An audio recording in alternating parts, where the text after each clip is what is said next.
So আমরা মানে আমি হয়ে গেছি রেডি, বেরোলাম বেরোলাম রে, এই বেরোলাম, হ্যাঁ টাটা।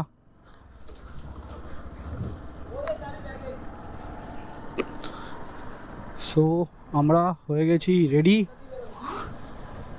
দেখি রেলগেট খোলা পেলে রেলগেট দিয়ে যাবো, তেল ভরবো। রেলগেট খোলা পেলে রেলগেট দিয়ে যাবো, তেল ভরবো। না না না না না, খোলা, হ্যাঁ খোলা। সো আমরা এখন, হ্যাঁ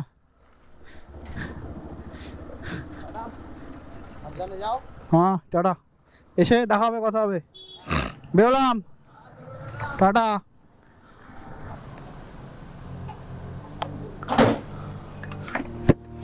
এখন গাড়িতে চলছে তেল ভরা, আর আমি করব অনলাইন। 1001 টাকায় মনে হচ্ছে ফুল ট্যাঙ্ক হয়ে যাবে। হ্যাঁ হয়ে গেছে, একদম 9.53 লিটার তেল ঢুকলো গাড়িতে।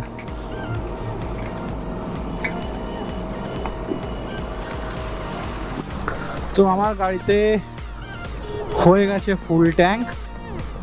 আমি এখন ধরবো হাইওয়ে, আপাতত কল্যাণী হাইওয়ে ধরবো। কল্যাণী হাইওয়ে থেকে ডান দিকে NH-34 দিয়ে যাব, কারণ ওই রাস্তা এখন খুব সুন্দর করে দিয়েছে, তাই ওই রাস্তাটাই ধরবো।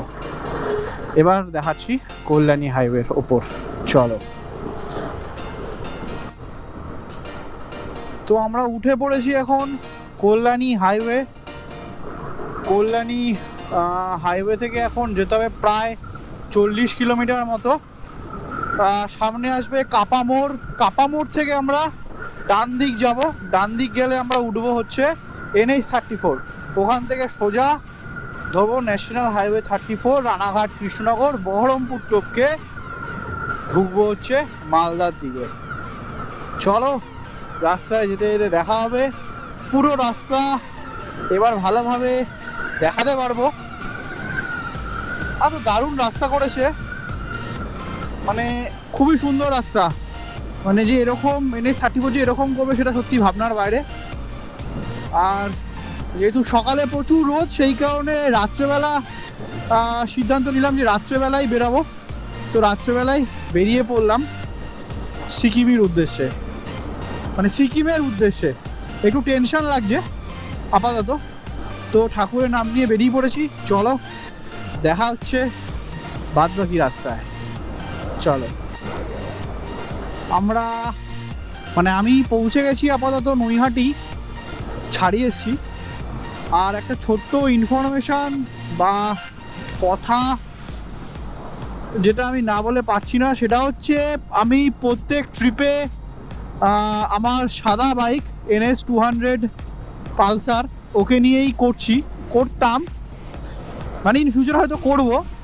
কিন্তু এই ট্রিপে আমি আমার এই প্ল্যাটিনা, বাজাজ প্ল্যাটিনা 110 নিয়ে যাচ্ছি সিকিম।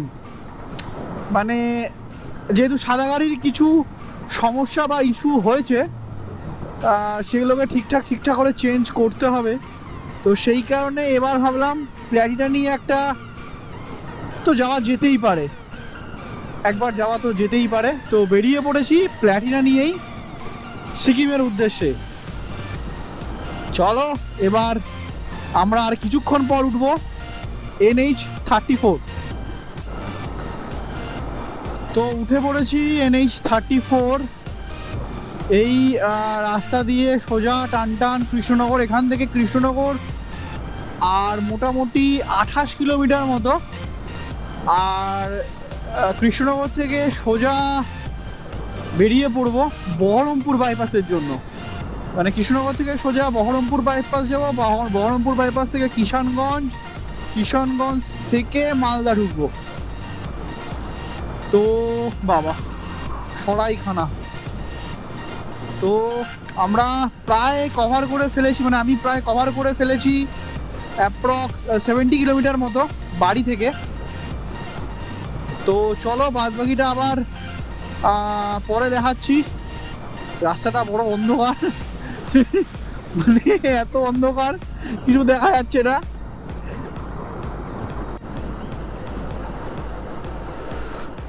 প্রায় 6 থেকে 150 কিলোমিটার রাস্তা ছাড়িয়ে চলে এসেছি। এখানে লেখা আছে ডালখোলা 261, মালদা 135, বহরমপুর 7 কিলোমিটার। আর সামনে আমার মনে হচ্ছে টোল রোড বা টোল গেট আছে। প্রায় বহরমপুর ঢুকে গেছি। এখন ঘড়িতে সময় হয়েছে 3:33। একটা ছোট্ট ব্রেক নিতে দাঁড়িয়ে পড়েছি বহরমপুর শিলিগুড়ি হাইওয়ে। এদিকে বহরমপুর শিলিগুড়ি হাইওয়ে, আর আমার এদিকে হচ্ছে কলকাতা। এখন ঘড়িতে টাইম হয়েছে 3:30, 3:34-35 হবে। পাখি ডাকা শুরু হয়ে গেছে, আর এদিকে আমার রাইড শুরু। প্রায় 10 মাস মতো পর আবার বেরোলাম। তো এখানে বেশি সময় নষ্ট করবো না, চটপট ঢুকবো শিলিগুড়ি। চলো আবার রাস্তায়।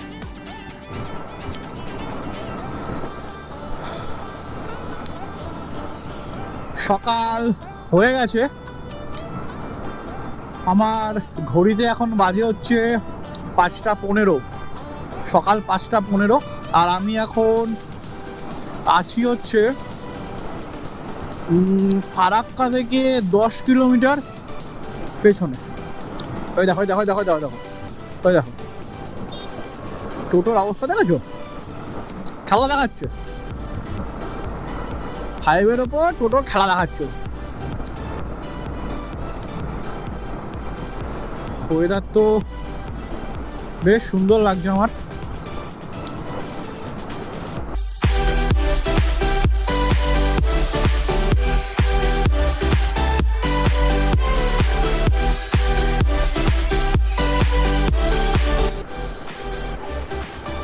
ফাইনালি চলে এসেছি ফারাক্কা। আস্তে আস্তে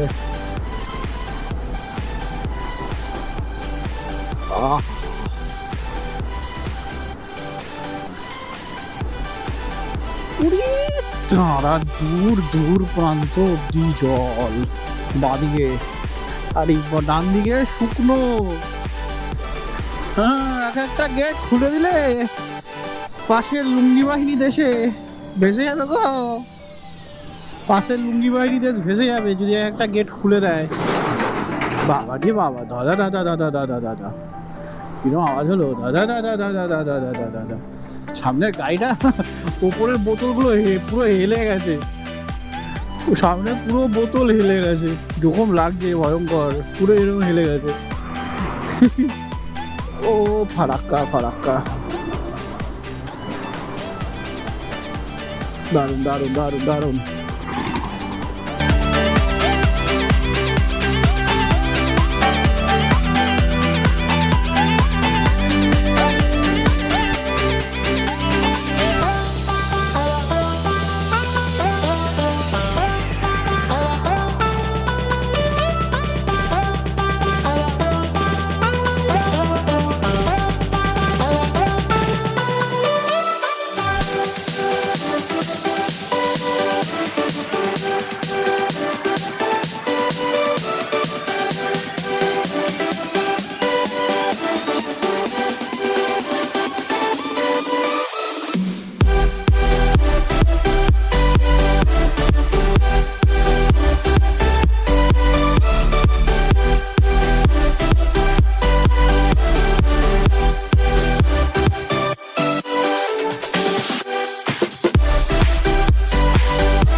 এই সেই রাস্তা চলে এসেছি, মানে এই সেই রাস্তা বলার কারণ হচ্ছে এখান থেকে মানে আগে 2বার বা 3বার যখন এসেছিলাম তখন এই রাস্তা থেকে ডান দিকে একটা শর্টকাট চলে যায়, মানে গ্রামের ভেতর দিয়ে এই হাইওয়েতেই ওঠে, কিন্তু একটু শর্টকাট থাকে, মানে 2 থেকে 3 কিলোমিটার শর্টকাট থাকে, কিন্তু কনজেস্টেড থাকে প্রচুর।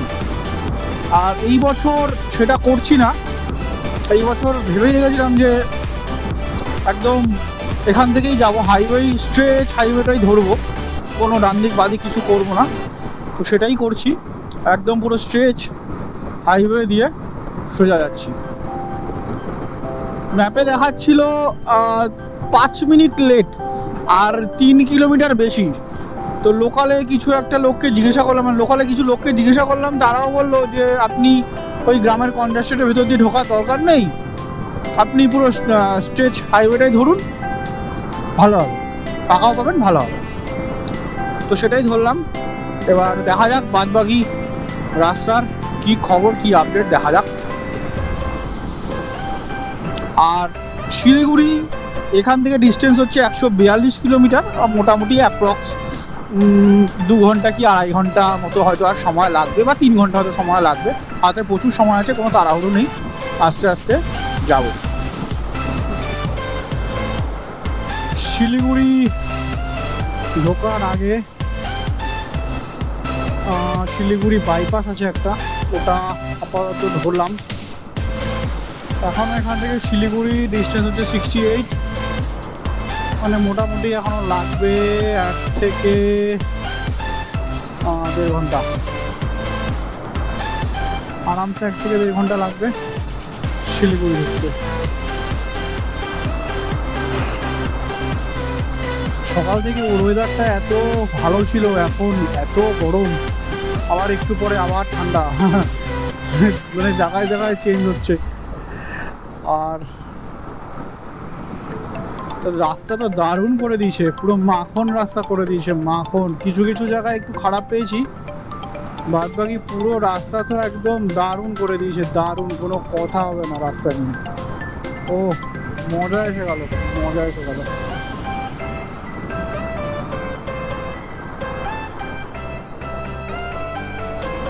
সো আমরা এন্টার করে গেছি, মানে আমি এন্টার করে গেছি নর্থ বেঙ্গল।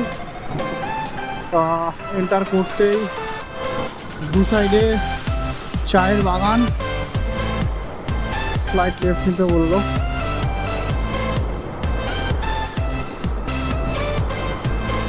আচ্ছা, এখানে কি সব আছে?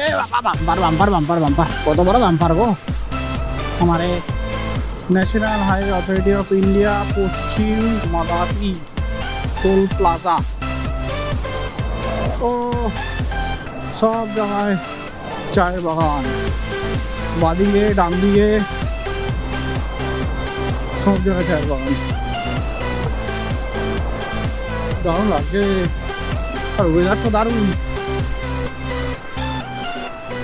আর 10 কিলোমিটার পরেই ঢুকে যাবো শিলিগুড়ি।